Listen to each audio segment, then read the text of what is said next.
Bom, nessa aula a gente vai unir um pouquinho sobre o que nós vimos de combustão na aula passada, com as leis de Proust e as leis de Lavoisier, que a gente vai falar um pouquinho sobre a relação das massas nas transformações químicas e a conservação e proporção em massa. Então vamos lá? Bom, então, aqui nós temos algumas informações sobre combustão para a gente relembrar e aprender alguns conceitos. Então, nós temos duas tabelinhas ali no meio, e essas tabelas são sobre o combustível e o poder calorífico do combustível. Então, eu coloquei lá em cima que o poder calorífico é a quantidade de energia por unidade de massa liberada na oxidação de um determinado combustível. Vamos entender, então. Vamos olhar a unidade de medida? A unidade de medida do poder calorífico está ali embaixo, onde está escrito poder calorífico na tabela. Nós temos o kJ barra kg e nós temos o kcal barra kg. O kJ é quilojoules. O quilojoule é a unidade de energia, então é a forma como eu vou medir energia. O joule é a unidade e o K é um prefixo. O prefixo K, ele é o prefixo de quilo. Então, sempre que aparece o K ali, ele vai significar quilo. E quilo é um prefixo para um número, e esse número é o 1000. Então, quando eu tenho quilojoule, o KJ, eu tenho 1000 joules. Quando eu tenho quilograma, o kg, eu tenho 1000 gramas. Então, sempre que o K aparece, ele vale 1000. Então, quilômetro, 1000 metros, tá? Então, o K é um prefixo para 1000. E o joule, nesse caso, é a unidade de medida de energia. Então, é a quantidade de energia liberada. E está escrito barra kg. kg é quilograma e é a unidade de medida de massa. Então, eu tenho energia barra massa, ou seja, quanto de energia eu libero por unidade de massa, por massa. Então, quanto mais energia eu libero por massa, maior o poder calorífico desse combustível. Essa é a unidade de medida. Vocês percebem que a unidade de medida ela já me diz o que é poder calorífico? Lembra que eu falei que é a quantidade de energia liberada por unidade de massa? E o que está escrito no poder calorífico? Quantidade de energia por unidade de massa liberada. Então, é quanto de energia meu combustível vai liberar. Então, tem combustíveis que liberam menos energia e tem combustíveis que liberam mais energia. Isso vai alterar a combustão que eu estou realizando. Então, nós temos ali como combustíveis o gás liquefeito de petróleo, que é o GLP, a gasolina com álcool misturado, o querosene, o óleo diesel, o carvão, o gás canalizado, a lenha, o etanol, o álcool, o metanol, o metano, o propano, o butano, o acetileno e o hidrogênio. Bom, nós temos vários combustíveis ali e cada um tem um poder calorífico específico. Olhando a tabela completa, qual é o de maior poder calorífico? Vamos olhar?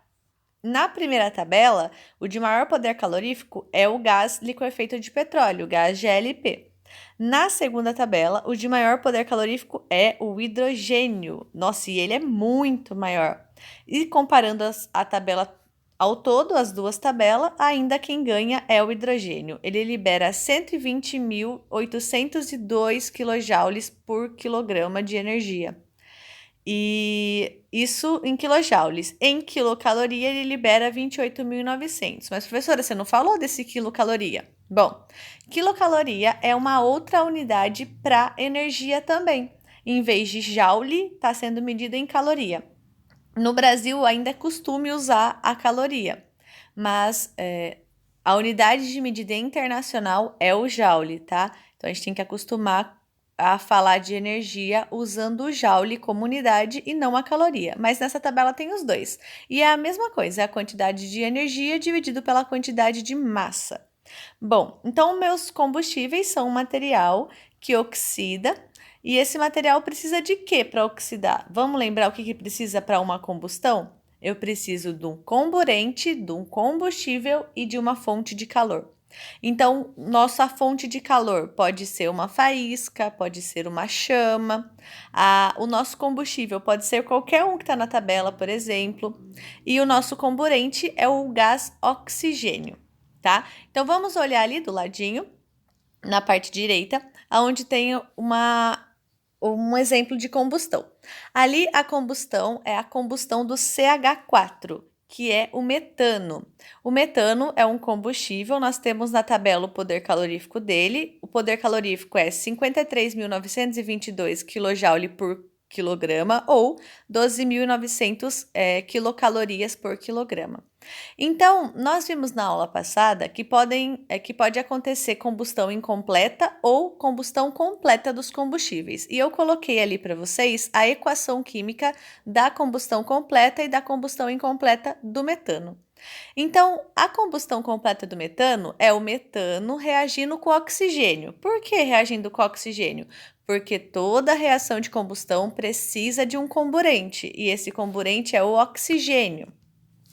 Bom, então reagi lá, fiz a minha combustão. Quem que eu vou ter de produto na minha combustão completa? Sempre CO2 e água. O que vai alterar é a quantidade de CO2 e de água que eu vou ter, mas eu vou ter sempre formando CO2 e água. CO2 é o gás carbônico e a água é o nosso H2O, tá? Então, a reação completa do metano com o oxigênio como comburente forma dióxido de carbono, CO2, e a água, H2O. E a combustão incompleta? Bom, a combustão incompleta a gente pode ter dois tipos. Uma com formação de monóxido de carbono, que é o CO, e a outra com a formação da fuligem, que é o carbono sólido, carbono apenas. A primeira combustão incompleta, com formação de monóxido, eu vou ter então o metano e o oxigênio normalmente formando o CO, que é o monóxido de carbono, e a água.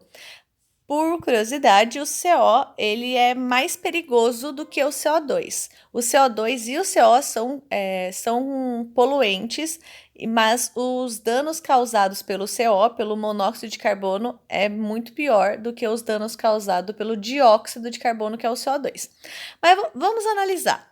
O que tem de diferente na combustão completa, que é a primeira, e na combustão incompleta, que é a segunda? Qual é a diferença dessas duas combustões? Por que um eu formei CO e o outro eu formei CO2? Porque a quantidade de oxigênio é diferente. Vamos olhar? Eu tenho CH4 igualzinho nos dois. E o oxigênio? Na primeira, na combustão completa, eu tenho 2 oxigênios reagindo com o CH4. Na combustão incompleta, eu tenho 3 meios de oxigênio reagindo com o CH4. Entendeu? Então, a diferença é a quantidade de oxigênio. Na reação completa, eu tenho uma quantidade. Na incompleta, eu tenho menos oxigênio. Então, reações de combustão incompleta são reações em que falta comburente, falta oxigênio. Então, quando eu tenho uma reação incompleta de qualquer combustível, eu vou ter uma falta de oxigênio e isso vai me resultar em produtos diferentes. No caso da primeira ali, da incompleta, eu tenho CO, que é o monóxido de carbono, e na segunda eu tenho o carbono puro, aliás, o carbono sólido e sozinho, que é puro, que é a nossa fuligem. A fuligem também é altamente danosa, principalmente porque ela entra nas nossas vias respiratórias e vai causar problema de respiração. É como uma poeira entrando no seu nariz, tá? Isso faz bastante mal. Então, as combustões incompletas são muito ruins, porque elas fazem mal para a nossa saúde, mais do que a combustão completa, que forma o dióxido de carbono. O que a gente pode ver a partir disso? A gente pode notar, por exemplo, que o que é reagente e produto. Então, os reagentes são quem eu uso para fazer a combustão. Nesse caso, é o metano, que é o combustível, e o oxigênio, que é o comburente. As quantidades deles variam. Em todas as reações ali, eu tenho uma molécula de CH4, só que a molécula de oxigênio varia. Eu tenho 2 moléculas de oxigênio na primeira, 3/2 moléculas de oxigênio na segunda e 1 molécula de oxigênio na terceira reação. Aí eu tenho meus produtos, que é o que eu formo depois da reação estar completa. O produto da primeira reação é o dióxido de carbono e a água. Da segunda é o monóxido de carbono e água. E na terceira é o carbono e água. Então, o que diferencia uma da outra? Quantidade de oxigênio. Que a gente pode notar também a partir dessa reação, que os átomos que eu tenho antes da reação, eu tenho depois. Então, os átomos que estão no reagente, eles continuam nos produtos. Então, vamos olhar na primeira reação? Na primeira reação eu tinha carbono, que é o C, H, que é o hidrogênio, e o O, que é o oxigênio. Esses são os reagentes. Quem eu tenho nos produtos? Carbono, oxigênio e hidrogênio. Os átomos, eles não somem nem aparecem, eles continuam igual. O que alterou do reagente para o produto? Não são os átomos, são a forma com que eles como eles se ligam. Então, ali no reagente, eu tinha um carbono ligado com 4 Hs, com 4 hidrogênios. No produto, eu não tenho. Eu tenho o hidrogênio ligado com o oxigênio. Então, o que eu mudo no reagente do reagente para o produto é com quem os meus átomos estão ligados. Isso muda, e se isso muda, eu tenho uma mudança de substância. Então, eu tenho substâncias novas sendo formadas. Lembra do começo do ano? Uma reação química é uma reação em que houve mudança, aparecimento de uma nova substância, surgimento de uma nova substância. E como que essa nova substância surge? A partir da mudança das ligações. Então, eu vou quebrar a ligação que eu tenho no reagente e formar uma reação nova no produto. Então, eu vou trocar os parzinhos, deixar um sozinho, o outro vai ficar com o outro átomo. Então, eu troco as conexões, que a gente chama de ligação, dos átomos e formo substâncias novas, tá? Muito legal, né? Então, a gente relembrou o que é combustão completa, o que é combustão incompleta e quais são os produtos da reação. Nós lembramos quem é reagente, quem é produto, nós lembramos o que é poder calorífico, vimos a unidade de medida de poder calorífico, de energia e de massa. Belezinha? Bom, aqui nós temos uma outra reação de combustão. Essa reação é a reação de combustão do etanol, nosso álcool. E como toda reação de combustão, ela vai ser, o combustível tem que ter um comburente, que é o gás oxigênio. Nessa reação, nós estamos com uma reação de combustão completa ou incompleta? Já fiz uma pergunta já de cara. Se está formando CO2, essa reação de combustão é completa. E formando água. Então, algumas perguntinhas para a gente pensar sobre essa reação. Quem são os produtos e os reagentes dessa reação? Então, vamos olhar? Os reagentes estão antes da seta. É o C2H6O e o O2. E quem são os produtos? O CO2 e o H2O, tá? Reagente antes, produto depois da seta. Segunda pergunta para a gente analisar. Qual o estado físico das substâncias envolvidas na reação? O estado físico ele aparece em letra minúscula ao lado direito da molécula e entre parênteses. Então, a primeira molécula, C2H6O, o estado físico que aparece é aquê. Aquê significa aquoso, ou seja, em água. Na segunda, que é o O2, aparece o G. G é gasoso, então o estado físico é gasoso. A terceira, que é o CO2, aparece o G, também gasoso. E a última, que é a água aparece o L, significa que a substância é líquida. Então, os estados físicos que nós temos é aquoso, gasoso e líquido. Terceira pergunta. Essa é uma reação de combustão completa ou incompleta? Já comecei com ela.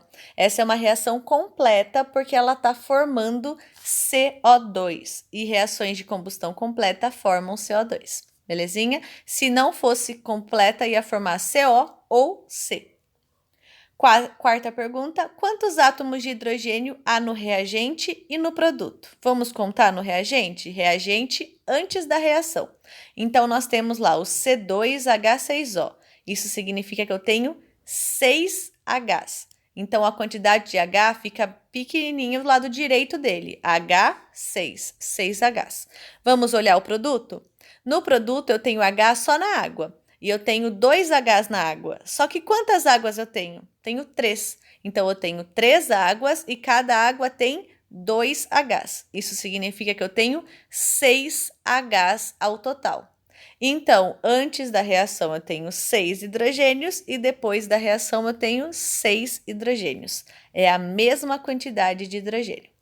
Agora, a quinta pergunta é quantos átomos de oxigênio eu tenho no reagente e no produto? Mesma coisa, vamos analisar? Reagente. Eu tenho oxigênio nas duas substâncias. Na primeira, eu tenho um oxigênio só. Como que eu sei? Porque não tem nenhum número do lado dele. Se não tem nenhum número do lado direito do O, significa que ele é 1.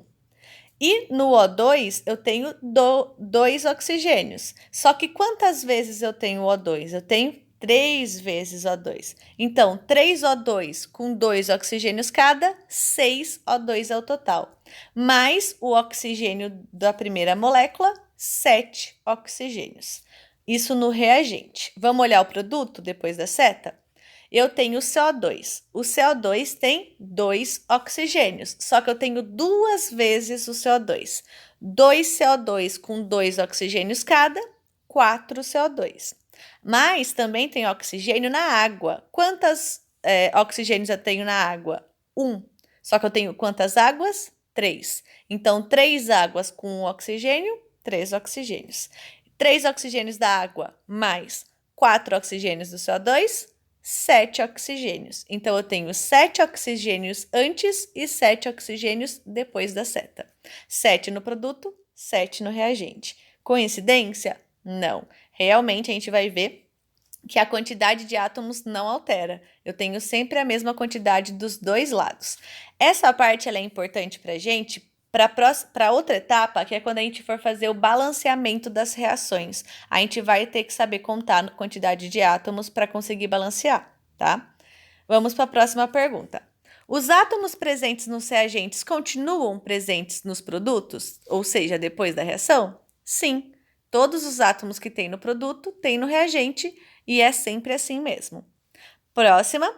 Se essa reação acontecer em um sistema aberto, a massa dos reagentes será igual à dos produtos? Então, vamos supor que eu taquei fogo no etanol e fiz essa reação de combustão.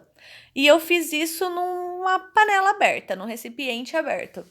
E eu pesei antes e depois de colocar fogo. Será que a massa continua igual? Ela aumenta ou ela diminui? Vamos analisar? Meus reagentes, eu tenho um reagente aquoso, um reagente gasoso. No produto, eu também tenho um gasoso e um líquido. Se eu fizer essa reação, num recipiente aberto, o que vai acontecer com um produto que é gasoso? Eu taquei fogo, formou CO2. O CO2 é um gás.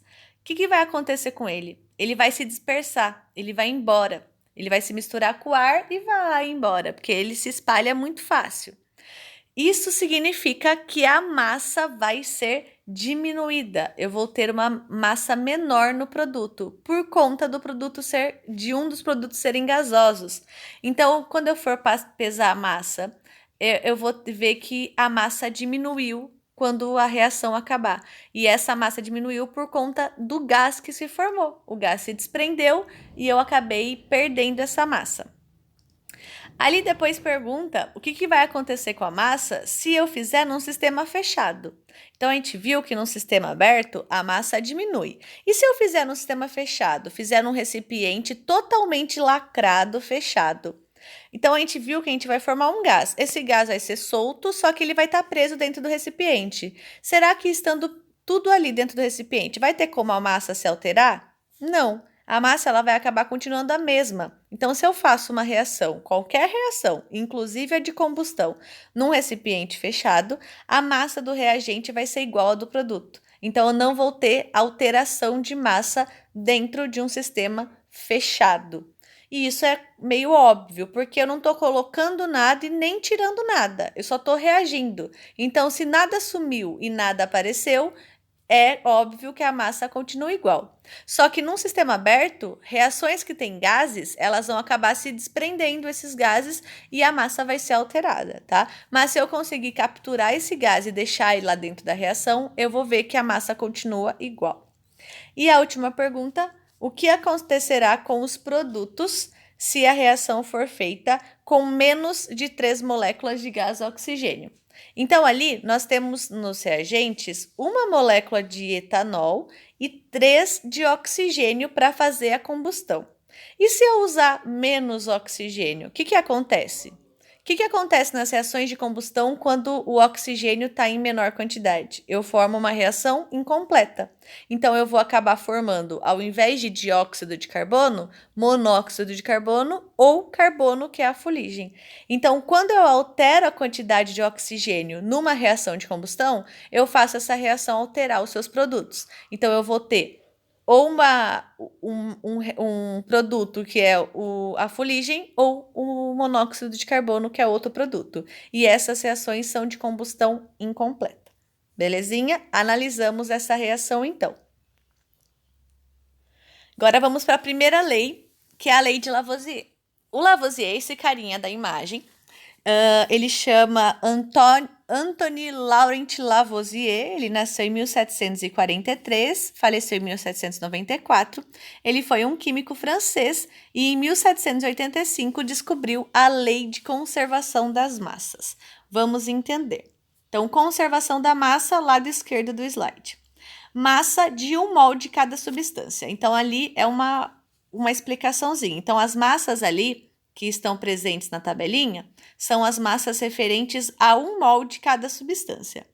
Um mol de cada substância é equivalente a 602 sextilhões de moléculas dessa substância. Como esse número é muito grande, a gente chama de mol. Então, quando eu falar que eu tenho 1 mol de magnésio, eu tenho 602 sextilhões de magnésio. Quando eu falar que eu tenho 1 mol de água, eu tenho 602 sextilhões de água. Eu chamo de mol, belezinha? Então, vamos ver a nossa reação. Eu tenho magnésio reagindo com oxigênio e formando óxido de magnésio. Essa reação, se eu pegar 1 mol de cada substância ali, eu vou ter 24 gramas de magnésio, 16 gramas de oxigênio e vou formar 40 gramas de óxido de magnésio. Professora, da onde saiu 24 gramas, 16 gramas? Da tabela periódica. Na tabela periódica, as massas dos produtos, dos elementos na tabela, são referentes a 1 mol desse átomo. Então, se eu olhar na tabela periódica, olhem ali embaixo da tabelinha, nós temos o magnésio. A massa do magnésio na tabela é aproximadamente 24. Ali não está arredondado, está 24,305. Então, a massa do magnésio é 24,305 gramas. Isso quando eu pego 1 mol de magnésio. Do oxigênio, também na tabela periódica, a massa é 15,999999. Então, a gente arredonda para 16. Isso referente a 1 mol de oxigênio. Então, esses números que a gente está vendo aí são números da tabela periódica e eles são referentes a 1 mol. E eles são dados em grama. Então, massa em grama. Se a gente observar, juntando a massa dos dois reagentes, nós vamos ter 40 gramas. E olhando a massa do produto, nós temos 40 gramas.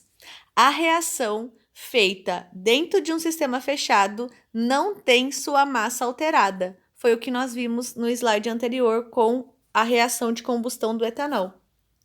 Então, a massa dos reagentes é sempre igual à massa do produto se a reação é feita num sistema fechado. Essa é uma reação que essa é uma lei que a gente consegue provar. É só fazer a reação no sistema fechado e ter uma balança boa para conseguir medir a massa. Olhando do lado direito lá. Do lado direito está aparecendo uma reação de formação da água, de síntese da água. Ela é para a gente entender essa lei de conservação da massa num nível microscópico, então pensando em átomos. Lembra que a gente falou na slide anterior que os átomos não somem, eles continuam na reação? A única coisa que muda é a ligação que eles estão fazendo? Se os átomos não somem, não aparecem, então é óbvio que a massa continua igual, porque os átomos continuam com a mesma massa e continuam sendo os mesmos átomos. Então a massa vai se conservar. Então olha ali na reação. Antes nós temos nos reagentes duas moléculas de gás hidrogênio, de H2. Então 2H2. E esse H2 é gasoso. Também temos no reagente uma molécula de O2 e ela também é gasosa. E no produto nós estamos formando 2 moléculas de H2O, que é a água, e ela também é gasosa. Então, 2 moléculas de gás hidrogênio reagem com uma molécula de gás oxigênio e formam 2 moléculas de água gasosa também. Vamos olhar os átomos. Os átomos lá do primeiro reagente, que é o gás hidrogênio, são 2 hidrogênios. Só que eu tenho 2 moléculas, então nós temos 4 hidrogênios ao total. O gás oxigênio, que é o O2, nós temos 2 oxigênios formando a molécula de O2 e uma molécula só. Então, nós temos 2 oxigênios. No produto, nós temos 2 águas. Cada água tem 1 oxigênio e 2 hidrogênios. Então, no total, 4 hidrogênios e 2 oxigênios. Antes da reação, 4 hidrogênios e 2 oxigênios. Depois da reação, 4 hidrogênios e 2 oxigênios. Os átomos, numa reação, não são alterados. Por isso, a massa também não é alterada. Quem percebeu isso foi Lavoisier e nós temos a lei de conservação da massa.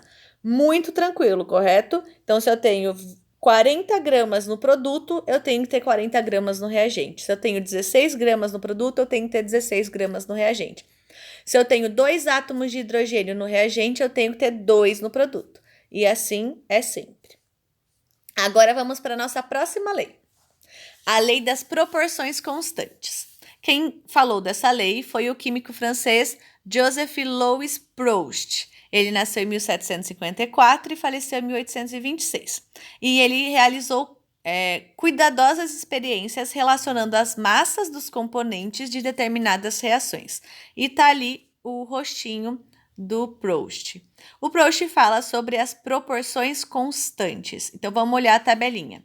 Então, essa experiência agora é uma reação com o carbono e o oxigênio, formando o monóxido de carbono, que já vimos na reação de combustão incompleta. É o produto da combustão incompleta.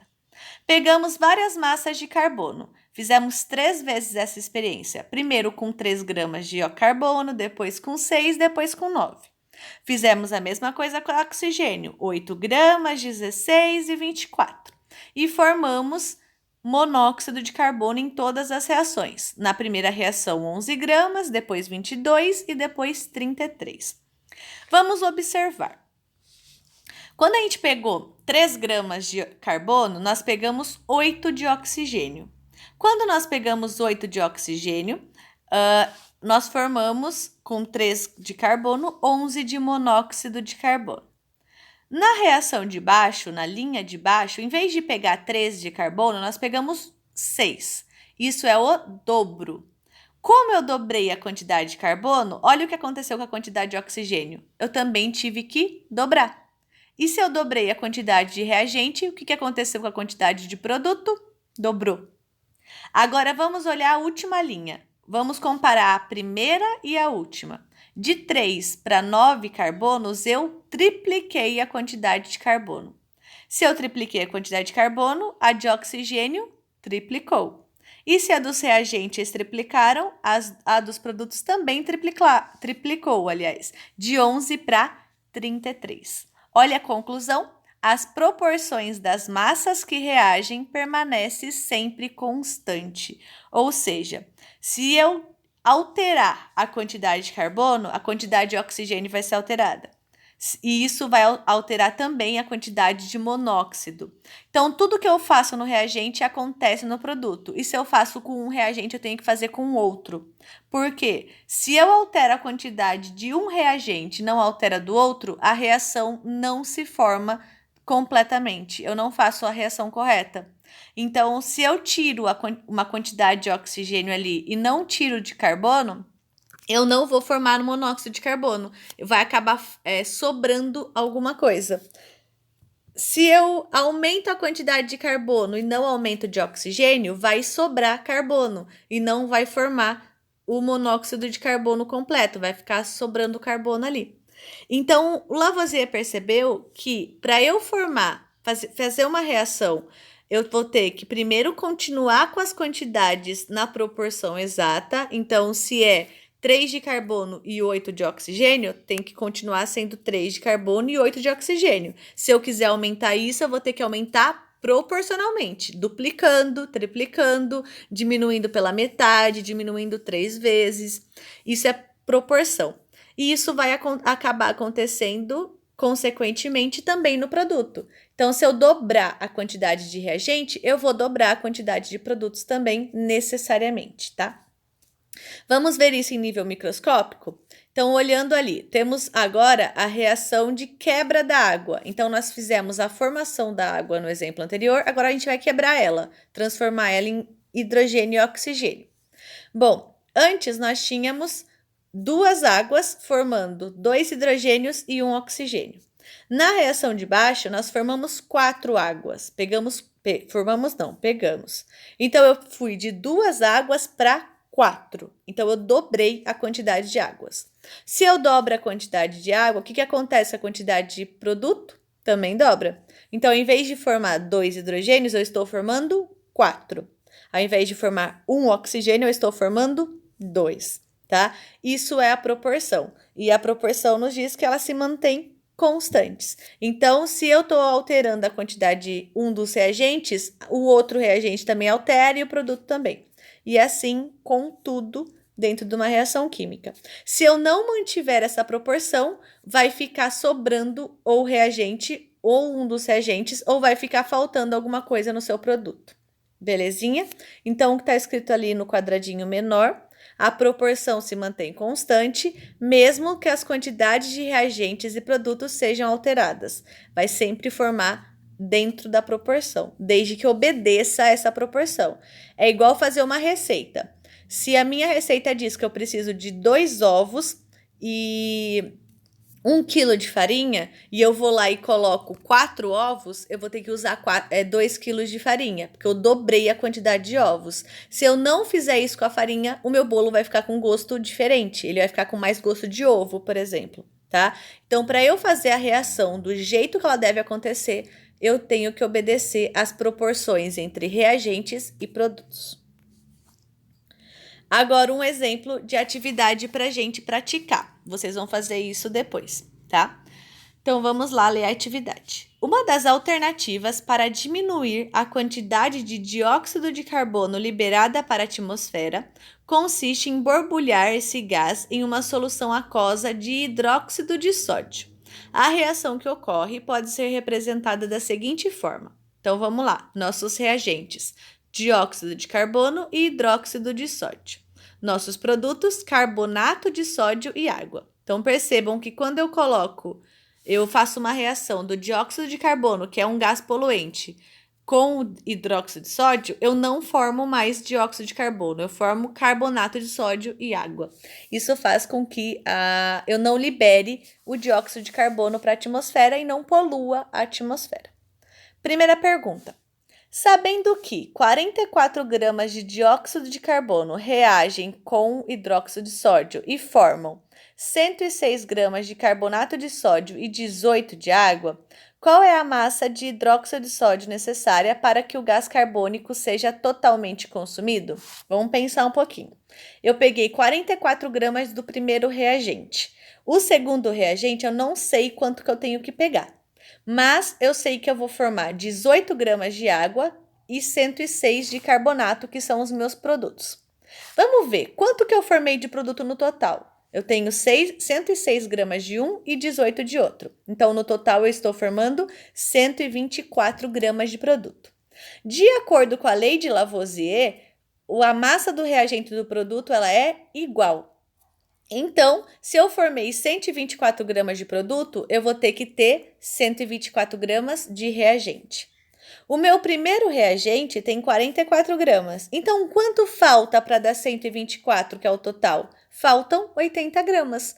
Então, a massa de hidróxido de sódio é 80. Olha que fácil. Eu montei ali para vocês, onde está escrito resposta, o esqueminha. Então, eu tenho 44 gramas de um, o outro eu não sei, então eu coloquei X e estou formando 106 produtos e mais 18 do outro produto. Então, do total de produtos deu 124. Então, eu tenho 44 mais X se transformando em 124. Aí eu passei, isso vira uma equação matemática simples. Passo 44 para lá. 44 estava somando, ele passa subtraindo. X é igual a 124 menos 44. Então, X é igual a 80 gramas. Então, isso obedece à primeira lei, que é a lei de Lavoisier, que a gente viu da massa da conservação dela. Então, essa é a lei da conservação da massa. Massa de reagente é igual a massa dos produtos. Vamos voltar para o exercício. Então, se eu estou formando 124 gramas no produto, eu preciso ter 124 no reagente. Eu sei que um dos reagentes é 44. Para dar 124, faltam 80 gramas. Fácil? Essa é a lei de Lavoisier. Vamos para a letra B agora. Quantos gramas de dióxido de carbono são necessários para formar 58 gramas de água? Bom, nós vimos no exercício anterior que se eu pegar 18 gramas de água, eu vou ter que pegar 44 gramas de dióxido de carbono. Então, 44 gramas de dióxido de carbono vão formar 18 gramas de água. Só que agora eu não quero formar 18 gramas, eu quero formar 58 gramas de água. E estou perguntando quanto que eu vou precisar de dióxido de carbono. Essa é uma regra, é um exercício que a gente vai aplicar essa regrinha da proporção constante. Então, se eu alterei a quantidade de água, eu vou ter que alterar a quantidade de dióxido de carbono. Quantas vezes eu aumentei a água? É o que a gente tem que descobrir para descobrir a quantidade de dióxido de carbono. Para a gente não te ficar matando a cabeça, para não ficar cansando a cabeça, a gente pode fazer uma regra simples, uma conta simples, que é a regra de 3.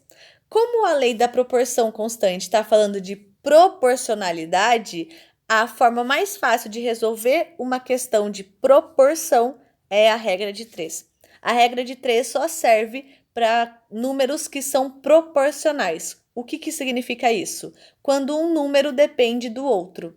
Lembra que eu falei? Para eu formar mais água, eu preciso de mais dióxido. Então, a quantidade de água depende da quantidade de dióxido. Eles são proporcionais. Logo, eu posso usar a regra de 3 para fazer essa conta. Bom, como que a gente vai montar essa regra de 3? A primeira linha vai ser a linha do que eu tinha antes, a linha da certeza, os números que eu tenho de informação inicial. Quem eu estou mexendo? Com o dióxido de carbono e com a água. Vamos lá, dióxido de carbono. Quanto eu tinha de dióxido de carbono? 44. E quanto eu estava formando de água? 18. Então, a primeira linha na regra de 3 vai ser 44 gramas e 18 gramas, que é dióxido de carbono e água. Vamos para a segunda linha. Embaixo do dióxido de carbono e da água, a gente vai colocar os valores do exercício de agora, que é o valor que eu quero descobrir. Então, quem eu quero descobrir? O dióxido de carbono. Então, embaixo do 44 vai o X. 44 é referente ao dióxido de carbono. Então, o X vai embaixo dele. Embaixo do 18, o 18 é da água, vai a quantidade de água que eu estou formando agora, que é 58. Então, nossa regra de 3 ficou: 44 gramas de dióxido de carbono está para 18 gramas de água. Assim como X de dióxido de carbono está para 54 gramas de água. Perceba que eu coloquei água embaixo de água, dióxido de carbono embaixo de dióxido de carbono. E um número equivalente ao outro, um na frente do outro. 44 gramas equivale a 18 e X equivale a 54. Agora, isso eu estou ensinando a montar a regra de 3, tá? Quem já sabe montar, não se desespere, eu só fiz uma revisão matemática. É igual o que você monta normalmente na matemática. Então, nós temos a regra de 3 montada. Multiplicamos em x cruzado. Então, nós temos x vezes 18, 18x. E 44 vezes 54, 2.376. Vou passar vou passar o número que acompanha o x, que é o 18, para o outro lado da equação. Isso vai fazer com que ele passe dividindo, porque o 18 estava multiplicando. Então, vamos ter 2.376 dividido por 18. É só fazer a conta, isso dá 132 gramas de água. Então, quando eu pegar 54 gramas, de água não, coloquei errada a resposta, olha só o errinho. Quando eu pegar 58 gramas de água, eu vou formar 132 gramas de dióxido. Eu escrevi ali errada a resposta. Isso significa que nós pegamos 3 vezes mais do que anteriormente, tá? Então, se você tivesse percebido antes que a água era 18 e virou 58, e isso significa que eu multipliquei por 3, você nem precisava fazer a regra de 3. Era só multiplicar a quantidade de dióxido de carbono, que era 44, por 3, que você ia chegar na resposta 132. Se você não consegue perceber que a quantidade de água triplicou, então eu vou ter que triplicar de dióxido, você faz a regra de 3. Lembrando de montar certinho a regra de 3, sem colocar os números no lugar errado. Então, a primeira regrinha, que é a regra da conservação da massa, é bem fácil, é só ver se a massa do reagente do produto está igual. Se tiver igual, tá belezinha. Se não tiver, eu consigo achar as quantidades que faltam de qualquer um dos lados, só sabendo o total, tá? Na segunda, a gente precisa de uma regrinha de 3. Eu pego as informações iniciais, aquelas que eu já tenho, e monto com aquela que eu quero, que é o nosso x. Aí eu consigo montar a regra de 3. Essa é da proporção. Então, essa daí vai falar sobre quando eu aumento ou diminuo um dos valores, o que eu faço com o outro valor. Na verdade, eu faço a mesma coisa, só que eu tenho que descobrir qual valor é esse. E a gente usa a regra de 3. Fácil? Então é isso, façam os exercícios e se precisar de ajuda é só chamar.